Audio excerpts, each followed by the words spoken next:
Pues sí, se presentó digamos, esta ventana de darle una nueva vida a los libros. Océano me hizo una invitación a publicar los libros que yo ya había publicado en años pasados, los libros que ya habían salido, pero bajo un nuevo concepto que es la Biblioteca Carlos Velázquez, es decir, todos mis libros de relatos agrupados en una misma colección, que no es una colección usual de Océano, sino una colección especial, particular, con un nuevo diseño de portadas y un relanzamiento. Y pues la verdad es que es muy atractivo. Bueno, pueden ver los diseños. La idea era muy atractiva, los diseños han sido muy atractivos, era muy tentadora la oferta y pues decidimos empezar este nuevo rumbo, ¿no? Bueno, pues para empezar es muy halagador, ¿no? Sobre todo porque las bibliotecas suelen hacérsela a autores de mucho mayor edad que la mía. Eh, no es como una especie de consagración, sino más bien es como que una comprensión de lo que significa mi trabajo y mi labor como cuentista, ¿no? Van a ser 5 libros de relatos con el Menonita que se publicó en 2013 y con la posibilidad de traer un libro nuevo lo que me gusta mucho y lo importante para mí es esto, ¿no? Que se reconoce el trabajo del cuentista y el trabajo de estos libros de relatos que han gustado mucho al público, que es algo que no ocurre muy seguido. O sea, incluso las bibliotecas de autores consagrados o las bibliotecas de autores que son una o dos generaciones antes que la mía, tienen que ver mucho más con el género dominante que es la novela, ¿no? Pero que se reconozca a un libro primero, que se reconozca un libro de relatos y luego sobre todo a un conjunto de libros de relatos, pues es algo que no es muy fácil de conseguir, no es muy sencillo. Entonces, pues es muy halagador y también pues me otorga muchas satisfacciones porque sé que mi trabajo, este, ha tenido la continuidad que yo mismo he querido que tenga. Es decir, cada libro de cuentos yo le pongo un cariño especial, le pongo muchísima, pues le pongo, o sea, muchísima alma para que no sea un libro de cuentos más en el mercado, sino que sea un libro de cuentos que a la gente le guste, se le quede en la mente y lo deje de alguna manera marcado como lector. Pues sí, bueno, la biblioteca arrancó con un libro inédito que fue el Menonita Zen. Una de las cosas más increíbles, más chidas de haber publicado el libro, además de la publicación de un libro en sí, siempre la publicación de cualquier libro es un acontecimiento, ¿no? Siempre es algo maravilloso para todos aquellos que amamos los libros, ¿no? Incluso independientemente del género que sea. ¿Sí? Entonces, para mí fue todo un acontecimiento el Menonita porque conocí a un chavo que se llama Jorge Garnica, que entre él y yo diseñamos una portada que me gustó mucho e ideamos un concepto para la colección completa, para para la biblioteca Carlos Velázquez, y a partir de ahí seguimos trabajando y empezamos a sacar. Sí, el siguiente volumen fue La Biblia Vaquera, que es un libro que vio la luz por primera vez en el 2008, que tuvo una muy buena recepción crítica, pero una muy mala distribución, porque lo publicó el sello editorial Tierra Adentro, solo se podía conseguir en Educal. Después hubo una segunda reencarnación, en la editorial Sexto Piso, pero ahora viene una que creo que finalmente la portada le hace eh, justicia al interior del libro, refleja a la perfección lo que es el espíritu, que es este personaje, la Biblia Vaquera, con sus distintas reencarnaciones, que aquí lo vemos en la portada que se está desdoblando. Y ese fue el segundo volumen. Luego el tercero, pues es La Marrana Negra, que tenía una portada antes, salió por primera vez en 2010, que era una portada muy bonita, pero que no alcanzaba muy tampoco a representar puntualmente el contenido del libro. Ahora, trabajando con Jorge, llegamos a esta portada que a mí me parece increíble, esta moneda que, de hecho, esta portada, digo, todas han sido como inspiraciones en en algo concreto, ¿no? Por ejemplo, en la Biblia nos inspiramos en Mario Almada. Obviamente no podíamos poner a Mario Almada por una cuestión de derechos, pero prácticamente es como su gemelo o su doble, su cuate. Y acá, para la Marrana Negra, queríamos hacer algo que involucrara la figura del cerdo, pero que sin que fuera ya el lugar común, ¿no? No queríamos que fuera demasiado obvio. Entonces nos estuvimos rompiendo la cabeza un poco y nos inspiramos finalmente llegamos a este resultado. Hay una banda de los setentas que se llama Grand Funk. Entonces ellos tienen un disco que se llama Pluriboss Funk, son tres monedas y en cada rostro está esculpido, perdón, tres monedas y en cada una está esculpido el rostro de cada uno de los tres músicos, de los tres miembros de la banda. Entonces nos inspiramos en eso y fue así como llegamos a esta monedita, de esta cerdita de un peso. Y luego ya siguió la Efeba Salvaje, que ahorita ya salió de imprenta, en estos días, estos ya están en librerías, va a llegar a librerías. Y te digo, más adelante, la intención es reeditar, también incluir en la biblioteca El Despachador de Pollo Frito y en 2026 un nuevo libro de relatos. Bueno, para empezar, la Biblia Vaquera estuvo naufragando un rato, o sea, no fue un libro que la tuvo fácil. La primera persona que leyó la Biblia fue un dictaminador de una editorial española, porque antes que ofrecerla yo a ninguna editorial aquí, la mandé a España, a una editorial que se llama Lengua de Trapo. Y algo curioso, porque es algo que también no pasa con mucha frecuencia, me respondieron de inmediato y se tomaron la molestia de leer el libro, pero y al mismo tiempo me mandaron un dictamen muy honesto. Me dijeron: Carlos, muchas gracias por enviar el libro, pero vamos a ser totalmente sinceros contigo, no entendimos absolutamente nada. Entonces, a partir de ahí, la Biblia Vaquera empieza un camino hacia el papel impreso y el Fondo Editorial Tierra Adentro decide publicar el libro, les gustó la propuesta, lo publican en el 2008, pero no es sino hasta como un año después o 2 años y medio, no, como un año y medio después, que empiezan a aparecer reseñas en algunos medios, y en particular dos que fueron las que le dieron el impulso, que fue la de Sergio González Rodríguez en El Ángel de Reforma y la de Rafael Lemus en Letras Libres. Entonces, con esta recepción crítica eh, tan positiva, tan bien recibida, la Biblia fue lo que hizo que el Sexto Piso después me buscara para, para ver si yo tenía algún libro nuevo, y yo ya tenía La Marrana Negra y fue así como empezó o arrancó la carrera. Pero no fue de la noche a la mañana, sí se llevó un tiempo, o sea, del momento en el que publiqué la Biblia hasta el 2010, pues transcurrieron más o menos aproximadamente unos 4 años o 4 años y medio.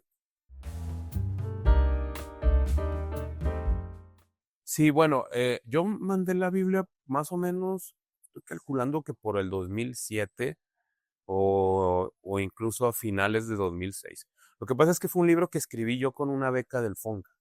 Lo escribí, la beca fue 2004, 2005, pero yo no terminé el libro o sea, ya en esta forma definitiva como hasta el primer trimestre de 2006. Entonces ahí yo envié el libro a España, creo que fue a finales de ese año, lo que terminé de pulirlo de 2006, y luego ellos me respondieron y en 2008 sale. Y después pues viene todo este avance, ¿no? Que se publica La Marrana, se reedita en 2011 la Biblia, y yo empiezo a tomar conciencia de mi yo cuentista, ¿no? O sea, porque hasta ese momento yo no me había asumido, incluso no me había asumido todavía como escritor, ¿no? Yo me asumí como escritor cuando publiqué la Biblia en el 2008, ¿no? Porque mi primer libro, que fue un libro muy pequeñito, que se publicó por el gobierno del estado de Coahuila, pues era un libro muy malo. Entonces, cuando yo lo vi ya publicado, me di cuenta de lo malo que era. Antes no lo pude ver porque no es sino hasta que ya está en el papel que tú te das cuenta. Entonces yo dije, yo lo puedo hacer mejor.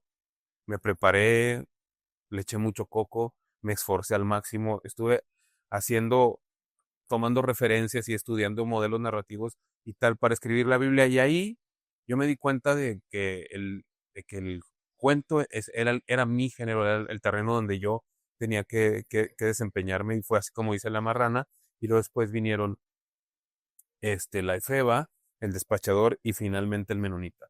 Y en el transcurso de digamos, de esta especie de vagón de tren, porque ahora incluso con las nuevas portadas, pues parece ser como que uno va, ¿no? Jalando al otro y ahora con el concepto unificado del diseño, pues refuerza toda más esta sensación.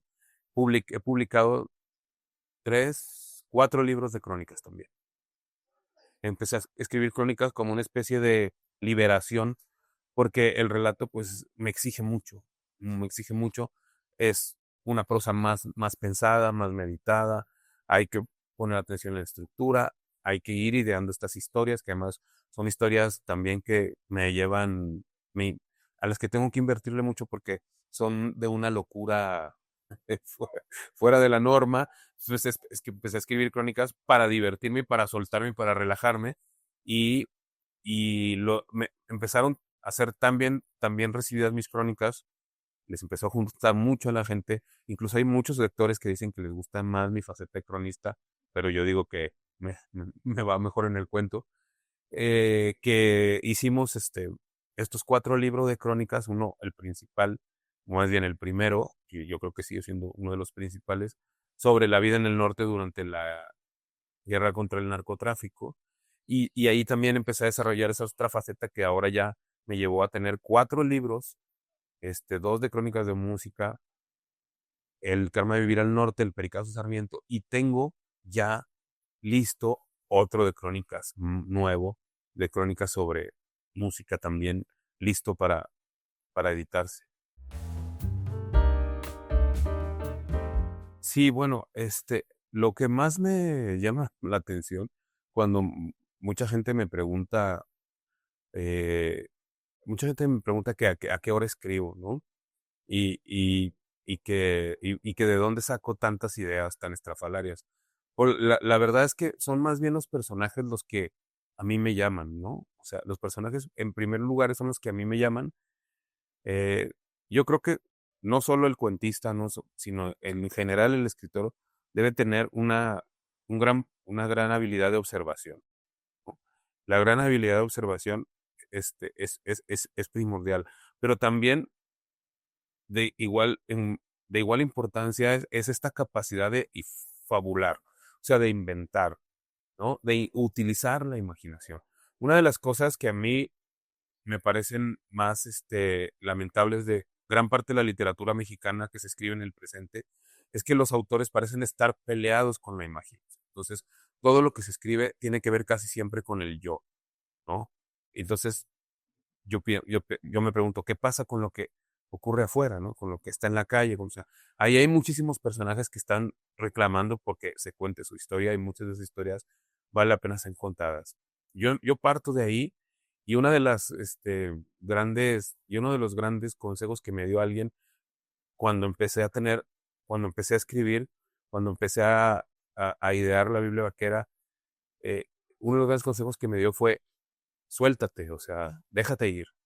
Deja que se desborde la imaginación, no te limites en nada. Y eso me ha dado muchos muy buenos resultados y me ha llevado a crear luego personajes que, eh, no sé, no es como común que a muchos se les venga en la cabeza, ¿no? En el caso del menonita Zen, pues es un menonita que decide que no va a dedicarse a vender quesos en un crucero y empieza a practicar la meditación, pero es tan bueno en lo que hace que termina por elevarse y surcar los cielos de Ciudad Juárez. Entonces, es algo como que sale un poco de la norma porque no es una historia común y corriente. Entonces, me interesa eso, tomar personajes comunes y corrientes y luego escribirlos de una manera extraordinaria, pero metiéndoles el, el rigor de la forma, ¿no? El rigor, o sea, porque esto no es para que no sea esto un chiste o un chistorete, sino que tenga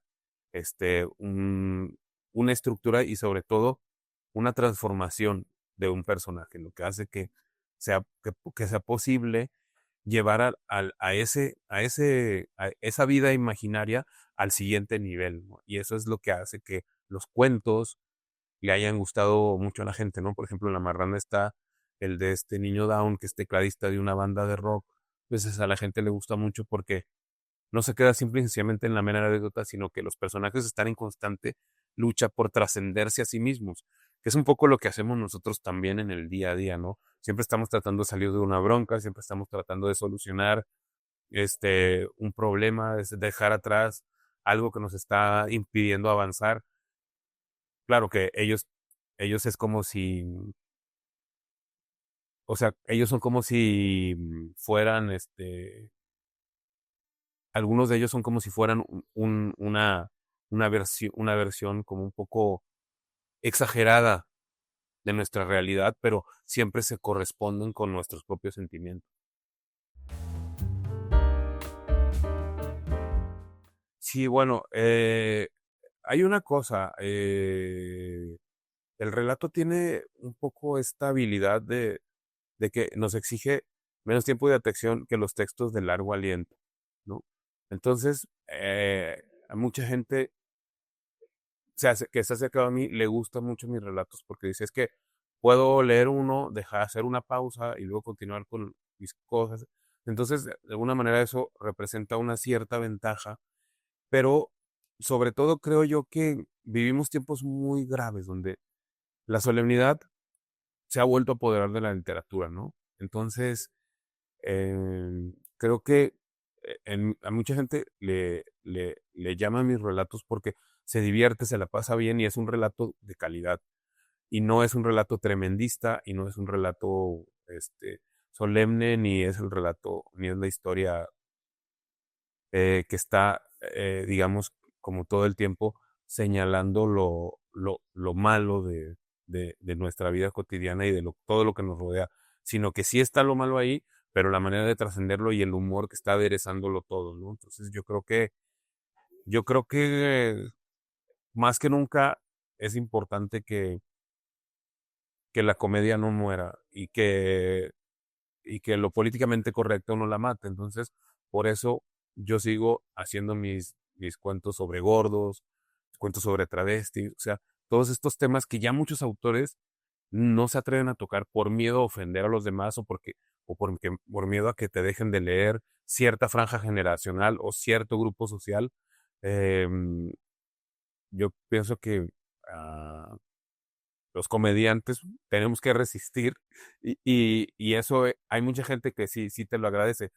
Sí, sí, va a pasar, ¿no? Que durante el camino los autores ganamos y perdemos lectores, ¿no? Eso es imposible de controlarlo, ¿no? Pero los lectores que conocen muy bien tu trabajo te van a acompañar este, siempre. Claro, siempre y cuando no hagas tú algo como esto de cambiar totalmente de dejar de ser tú, ¿no? De dejar de ser quien eres. El asunto es que, fíjate, ahorita que me dices esto de la cuestión reflexiva, ¿no? Eh, creo que en mis relatos hay mucha reflexión sobre la vida de cada uno de los personajes, ¿no? Sobre sus limitaciones, sobre su lugar en el mundo, el lugar que ocupan en el mundo, porque muchos de mis personajes son gente que está en una desventaja mayor que el ciudadano promedio, ¿no? Es caso del Down que quiere tocar rock, ¿no? Eh, claro que invitan a la reflexión, pero eh, la- está ahora está otra vez esta tendencia en la literatura mexicana a sacralizar al acto de escribir o al libro en sí, a las letras en sí, ¿no? Cuando no, cuando lo mencionas, o sea, el libro también tiene, aunque nos cueste un poco entenderlo, o a lo mejor o no lo queramos aceptar, el libro también tiene esta otra faceta que es la de entretener al público, ¿no? Em, el- cada vez todo se tiende a ser más solemne y los productos que no atienden esa solemnidad que es la corriente general, tienden a ser un poco como marginados, un poco rechazados, ¿no? Porque la corriente predominante dice que lo mejor es tomarnos esto demasiado en serio. Entonces, una de las cosas que yo siempre he hecho es que yo no es que no me tome en serio la literatura, me la tomo tan en serio como cualquiera, pero no está exenta la capacidad que tenemos de reír y tampoco está exenta la capacidad que tenemos de divertirnos. No hay nada peor para un lector que sufrir con un libro. Y hay muchos lectores jóvenes que se acercan a mí y me dicen, oye, es que leí el libro de fulano, el libro de sutano. No voy a decir nombres porque no se trata de eso, ¿verdad? Pero me dice, es que simple y sencillamente no puedo con él. No puedo, no pude terminar el libro. Me aburre muchísimo. Entonces yo les hago la pregunta legítima. Entonces, ¿por qué lo estás leyendo, no?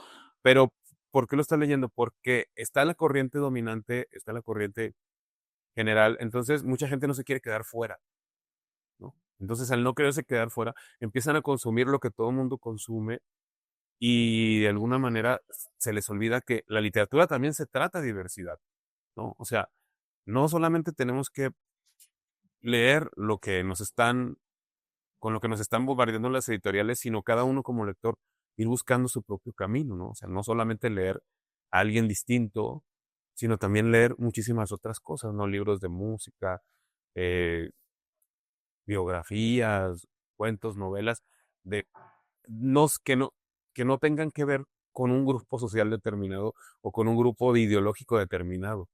Es importante entender que la ideología dentro de la literatura es uno de los peores vicios que existen y que nosotros somos susceptibles de leer libros que no concuerden también con nuestra ideología. Porque entonces lo que pasa es que, ahorita lo que pasa es que yo veo que hay grupos, muchos grupos de lectores que están encerrados en un solo, digamos, en un solo ruedo donde lo único que se comparte ahí mismo es la ideología propia que va girando de un libro a otro, pero pues hay muchas cosas afuera y eso es lo que la gente tiene que empezar a darse cuenta, que tienen que salir de esto. Bueno, en primer lugar, eh, hay una necesidad mm, muy, no sé si decirlo extraña, pero hay una necesidad muy acuciante, muy apremiante sobre todo de muchos escritores, ¿no? De, de sobresalir más que por que su forma de escribir, por su manera de pensar, ¿no? Entonces, para mí, algo que es muy interesante es ser fiel a uno mismo y mantener y mantener tu postura, ¿no? Ante la escritura, ante el arte en general, ¿no? Eh, Conozco muchos autores que se van a corretear las modas, se suben al tren de los temas de moda. Me parece que eso es lo peor para aniquilar el, el arte, me parece que es lo peor que puede aniquilar la literatura. ¿De qué manera revelarse? Yo desde que comencé, pues tengo un plan trazado y es un plan el cual he respetado y he seguido hasta las últimas consecuencias. Entonces, no ceder ante la presión de la moda. Muchos escritores se han visto en la necesidad de tener que escribir sobre los temas de moda para que sean para ser publicados, ¿no? Fogel decía que el arte de la literatura no tiene nada que ver con la pertenencia a un mercado editorial. Sin embargo, hoy en día, parece ser que si no estás en este diálogo público, que es el de la corriente dominante, parece ser que no eres nadie, ¿no? Que no existes. Entonces, yo sé que es muy complicado combatir esto. Este, el medio editorial lo que hace es responder al mercado. Entonces, no importa qué tan bueno sea tu libro, si en ocasiones no estás respondiendo al mercado, pues no vas a llegar a un gran sello, ¿no? Pero para mí sí es importante seguir resistiendo.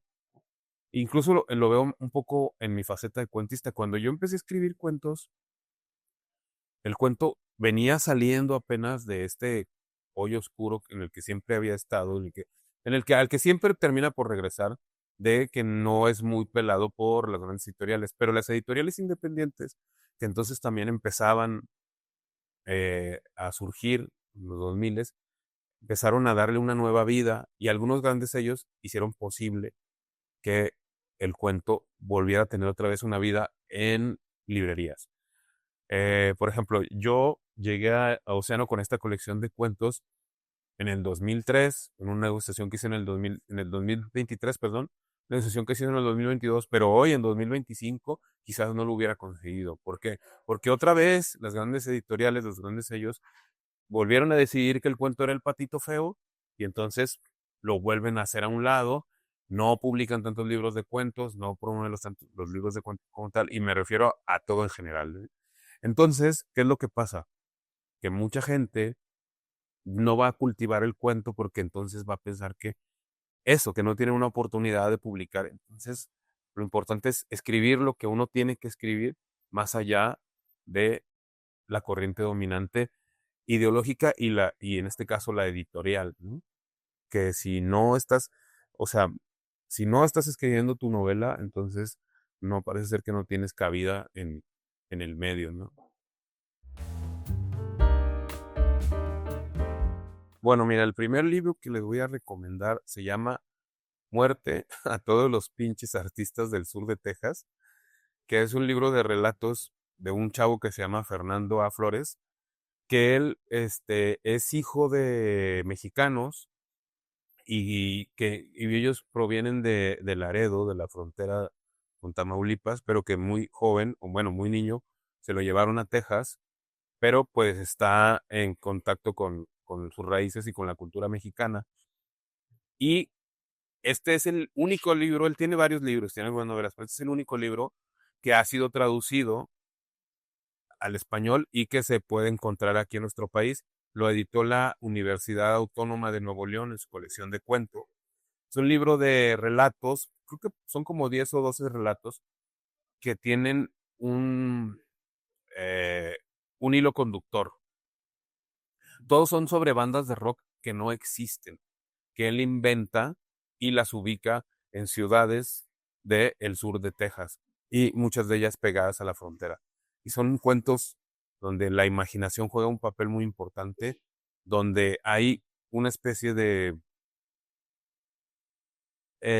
pues no de crítica, pero no de crítica, no de denuncia, pero sí hay una crítica, obviamente a los temas fronterizos y al tema de la identidad y al tema de la legitimidad de los artistas que pueden hacer ese arte en un país que no termina por ser el suyo, ¿no?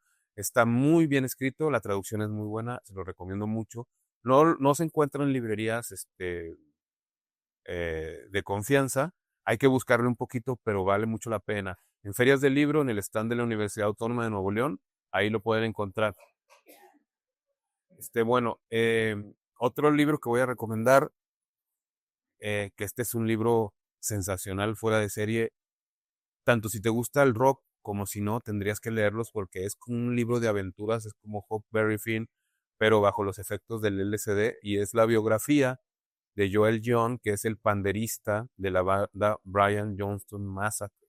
El libro se llama Memorias de la jungla psicodélica y es su historia, como él asciende de trabajar en una tienda de discos en San Francisco a convertirse en uno de los miembros de una de las bandas underground más famosas de todo el mundo, que es esta banda de Anton Newcombe, que se llama Brian Johnston Massacre. Entonces ahí él cuenta cómo empieza la banda, cómo durante los 90 se hacen mundialmente famosos y cómo va hasta el tiempo presente toda su vida, su carrera, y te digo, está llena de aventuras, que pasan cosas muy loquísimas, viajes en carretera, peleas en conciertos, experimenta con sustancias, pero está muy bien escrito para ser alguien que no tiene una preparación literaria para ser un músico, está genial, lo recomiendo también mucho. Bueno, y otro que voy a recomendar es que estoy justo leyendo en este momento, no lo he terminado, pero está muy bueno, es la biografía de otro músico, la biografía de Bobby Gillespie, el cantante de Primal Scream, que por cierto estuvieron el año pasado aquí en el Corona Capital, que también es su historia de cómo sale él de un barrio muy, muy pobre de Glasgow. Sus papás le meten la vena comunista y él se mete al rock y hace una carrera en el rock psicodélico que ha influenciado a muchísimas generaciones, a muchísimos músicos, y que durante los noventas esta banda creó un álbum que es un álbum ya clásico, que es el Screamadélica, que mucha gente lo conoce, y que es un libro también que está muy bien escrito y trasciende la mera anécdota de la estrella de rock porque se convierte como en un producto literario en plena forma. Y es un libro más o menos de unas 450 páginas, que también se los recomiendo mucho. Y ver de lo último que he leído también. Sí, leí la biografía, bueno, es una especie de biografía, que les recomiendo mucho, sobre la grabación o la filmación, perdón, de los Blues Brothers, la película. Es un libro que, a ver, déjame te digo ahorita, bien. Este libro me gustó muchísimo, lo leí también como en 4 días.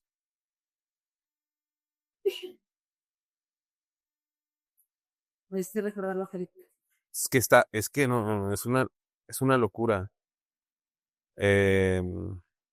Sí, a ver, se llama, bueno, les recomiendo muchísimo el libro Granujas a todo ritmo. Así le pusieron en España a la película Los Bruce Brothers, y es el título con el que se publica esta traducción de Daniel Devisé en Libros del Cultrum, que cuenta la loquísima historia detrás de la grabación de esta película, Los Blues Brothers, que terminó siendo un clásico, pero que en todo apuntaba para que fuera un verdadero desastre. Y ahí se cuentan todos los excesos de Belushi, cómo desapareció, cómo puso en riesgo la filmación, cómo casi se rompió una rodilla, cómo Dan Aykroyd, de estar viviendo en Canadá y de no hacer nada, termina trabajando en Saturday Night Live.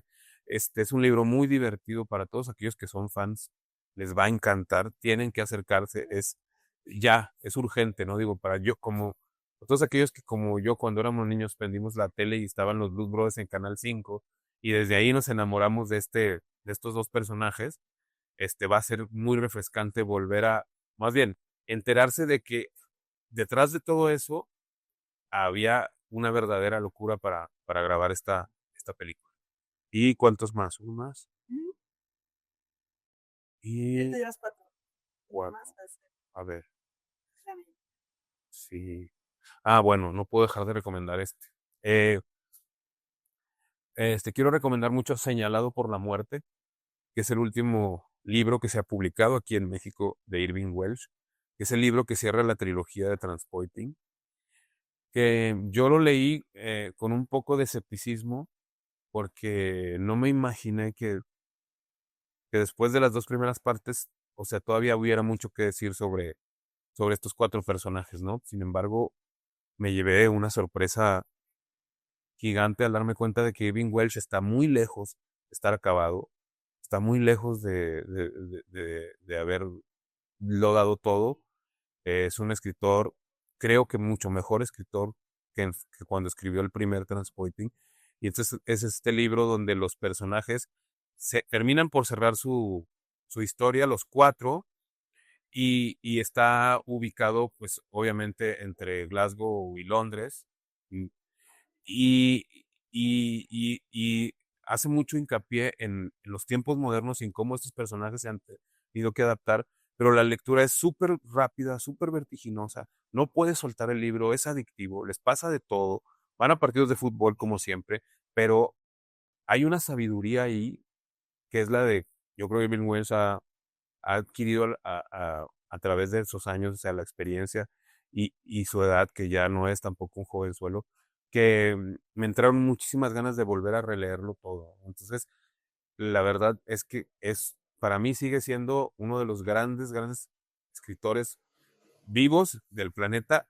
Y aunque aquí en México el año pasado, creo que sí fue el año pasado cuando salió el libro, como no vino a ser prensa, no fue tan sonado, pero fácil y sin exagerar para mí, es de los mejores libros que se publicaron en México el año pasado.